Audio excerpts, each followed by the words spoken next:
Boxe anglaise, boxe thaï, grappling, lutte. Comme son nom l'indique, le MMA, Mixed Martial Art, est un sport de combat faisant appel à plusieurs techniques d'arts martiaux. Il faut avoir une boxe plus que décente pour pouvoir, si l'adversaire est plus un grappleur ou plus un lutteur, pouvoir tenir la distance. Il faut savoir faire de la lutte pour contrer les lutteurs, du grappling pour contrer les personnes venant du jiu-jitsu brésilien. Donc ouais, c'est toute cette mixité qui fait que c'est un sport très complet. C'est ce qui plaît à la majorité des pratiquants comme Christopher, l'un des professionnels du Boxing Squad de Nice. Ce qui me plaît, c'est que ça me permet de mixer un peu tout ce que j'ai appris depuis que j'ai commencé les arts martiaux, les sports de combat. Et c'est vraiment le sport de combat pour moi le plus complet qui existe actuellement, quoi.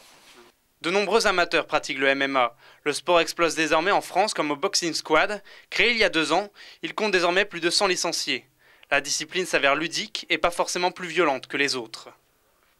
Et au niveau de la brutalité, je suis désolé, mais pour moi, je pense que c'est pas plus dangereux que n'importe quel autre sport de combat, comme la boxe anglaise, où en mettant tous les coups sont localisés au niveau visage, ou au rugby, où on prend beaucoup de coups et on ne voit même pas les coups arriver. Donc en fait, on n'a même pas le temps de se préparer.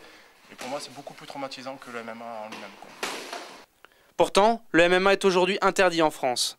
Les professionnels disputent leurs combats à l'étranger. Il est en effet autorisé dans la plupart des pays d'Europe comme au Royaume-Uni, ainsi qu'aux États-Unis, nation phare de la discipline, où fut implanté le premier championnat UFC au monde. En France, n'est autorisé que le pancrace, version édulcorée du MMA. L'État français se refuse toujours à légaliser la discipline. Il semble encore influencé par la mauvaise image qui colle à la peau de ce sport depuis ses débuts dans les années 90. Quand on voit les premières UFC, il n'y avait pas de catégorie de poids, pas de temps, aucune règle, on avait le droit de mordre, de mettre des coups de tête, tout ça. Mais tout ça, ça a bien changé. Il y a beaucoup de règles qui codifient le sport. Et c'est pour ça que de nos jours, le MMA, c'est plus le sport barbare qu'on voyait en temps dans les années 2000. La cage est pour beaucoup dans l'image barbare du MMA. Appelé octogone aux États-Unis, son rôle est paradoxalement de protéger les combattants. Quand on combat dans un ring, on peut passer à travers les cordes. Plusieurs fois, l'arbitre arrête l'action, peu importe qu'il y ait une soumission ou quoi que ce soit, parce que la personne sort du ring. Et du coup, ça enlève la beauté et la fluidité qu'a ce sport.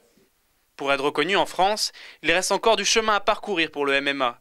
Il est cependant en pleine expansion. Il y a 10 ans, il n'y avait que 4 clubs dans l'Hexagone. Aujourd'hui, il en existe 250.